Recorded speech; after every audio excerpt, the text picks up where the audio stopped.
Bonjour Éric Lienquier, vous êtes le commissaire général pour la France Exposition Universelle, le pavillon de la France à Dubaï pour 2020.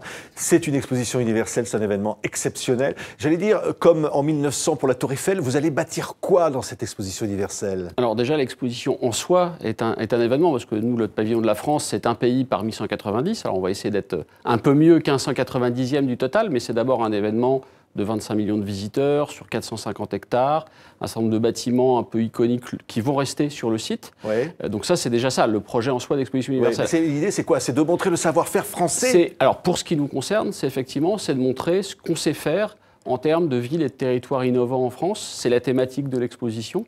Et donc, on veut pousser un certain nombre de messages au grand public comme au public professionnel sur ce qui fait la force de cette offre française en matière de développement urbain, de développement des territoires. Et avec une priorité pour le numérique et pour l'environnement, parce que c'est ça finalement l'enjeu. Les deux sont totalement liés. C'est parce qu'on a le numérique qu'on peut faire aujourd'hui des choses durables qu'on n'était pas capable de faire il y a 10 ou 15 ans. Et c'est ce qu'on veut démontrer dans l'exposition. Oui, elle a été Miss France. Écoutez la voix de Sonia Rolland qui justement nous parle de ce pavillon France. Dans un monde où 60% de l'humanité vit en ville, où la préservation de l'environnement est un enjeu majeur, la mobilité des hommes, des idées et des technologies est la voie de l'avenir. L'exposition universelle de Dubaï en 2020 place l'homme au centre des nouvelles lumières. Celle qui diffuse les idées de chacun pour servir le bien commun et construire les ponts du savoir entre les peuples. En fait, on comprend dans ce que dit Sonia là, dans cette présentation.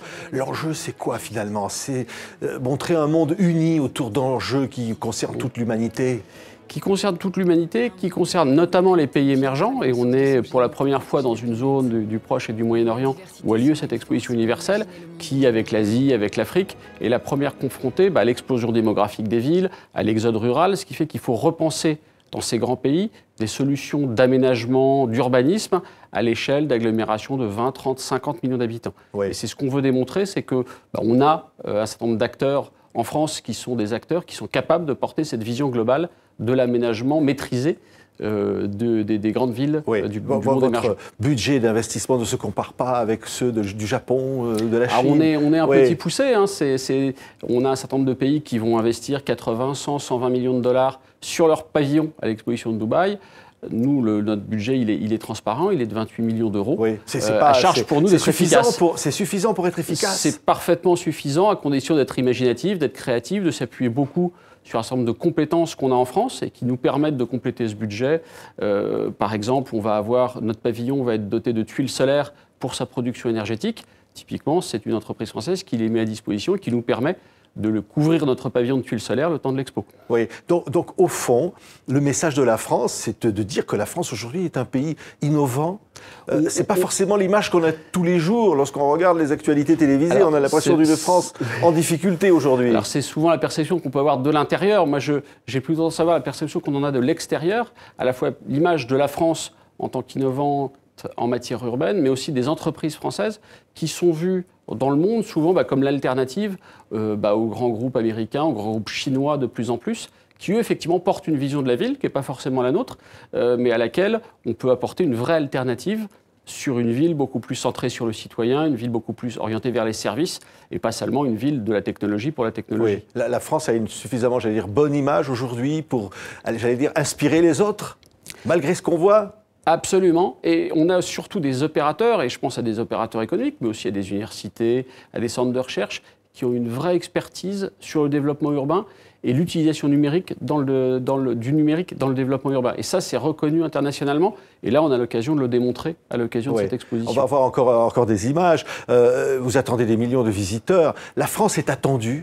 La France est attendue. On a un challenge qui est qu'on est généralement dans les 3 ou 5 pavillons les plus visités d'une exposition universelle. Notre objectif, c'est d'être aussi bon que nos prédécesseurs de ce point de vue-là.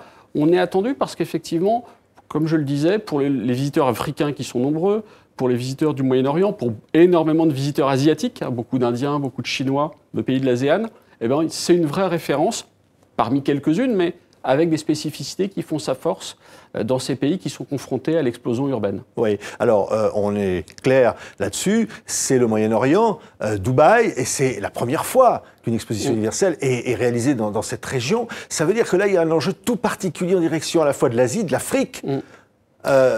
C'est l'objectif prioritaire des organisateurs, hein, ce sont les Émirats arabes unis qui organisent l'exposition, mais leur objectif, et c'est depuis très longtemps la première fois, qu'une exposition universelle aura un public très largement provenant d'autres pays que le pays où a lieu l'exposition. Clairement, les Indiens, par exemple, seront les premiers visiteurs de cette exposition universelle, devant les Émiriens, devant les Chinois, devant les Saoudiens. Et donc c'est important parce que ce qu'on va pouvoir nous présenter à Dubaï a évidemment de la pertinence pour la zone géographique dans laquelle elle se trouve, mais aussi un retentissement en Chine, au Nigeria, et un certain nombre de pays qui sont confrontés à ces changements dans l'urbanisme. Alors, en 1900, à Paris, on avait présenté le premier escalier mécanique, la première rame de métro. Et alors, qu'est-ce qu'on va présenter là, cette fois-ci, comme innovation qui vont marquer les années à venir? Alors, on sait qu'il y aura des innovations. L'objectif, c'est de montrer des choses qui seront innovantes en 2020 et 2021. Donc aujourd'hui, ce qui est innovant aujourd'hui ne sera sans doute plus dans 2 ans. Donc il serait présomptueux de notre part de dire ce que je peux vous dire aujourd'hui sera encore vrai dans 2 ans. L'intuition qu'on a, c'est d'ailleurs pour ça qu'on s'est placé dans la zone de la mobilité, consacrée à la mobilité dans cette exposition, c'est que ce secteur de la mobilité, mobilité autonome, mobilité connectée, mobilité durable, sera vraiment l'un des sujets phares de l'exposition, qui sera sans doute là. Alors, est-ce que ce sera autour de véhicules autonomes? Est-ce que ce sera sur des nouveaux modes de propulsion des véhicules, des solutions nouvelles en termes de transport collectif? Mais on a la conviction que c'est sur ce sujet du transport et de la mobilité qu'on aura de vraies innovations. Oui, vous êtes président de Cofrex, c'est ça, hein? C'est la société finalement qui gère les participations de la France dans les expositions universelles internationales. Et vous êtes inspiré de la Suisse pour réussir Absolument. ça. Hein? On a un modèle qui, effectivement, depuis plusieurs décennies, la Suisse a créé une société qui porte l'image globale de la Suisse à l'étranger, et notamment dans les expos universelles internationales. On a vu que c'était un modèle efficace et qui marchait. Et donc, il y a un peu plus d'1 an, la décision a été prise de créer le petit frère, finalement, français de cette société Présence Suisse, qui s'appelle donc Compagnie française des expositions, et qui a pour but de porter la participation de la France dans les expos universelles et internationales. Ça sera donc, je disais, le 20 octobre 2020. Ouverture le 20 ça va se terminer le 10 avril 2021. Et c'est un moment, évidemment, où la France doit être rassemblée. C'est ça? Et absolument. On a ce pavillon qui exprime en soi ce que nous allons faire, mais aussi à l'intérieur de ce pavillon et à l'extérieur, un certain nombre d'événements qui, justement, visent à porter cette image d'une équipe française, d'une équipe de France qui associe les entreprises, encore la recherche, le monde universitaire, les institutionnels, et qui tous globalement portent des modèles de développement de territoire, de développement urbain, qui sont une vraie voie originale dans le monde. Merci beaucoup. Alors la France, on allait dire, allez la France, France Expo 2020 à Dubaï. Merci beaucoup Éric Lienquier, donc le commissaire général pour la France de cette Expo universelle de Dubaï, d'avoir été notre invité. Merci.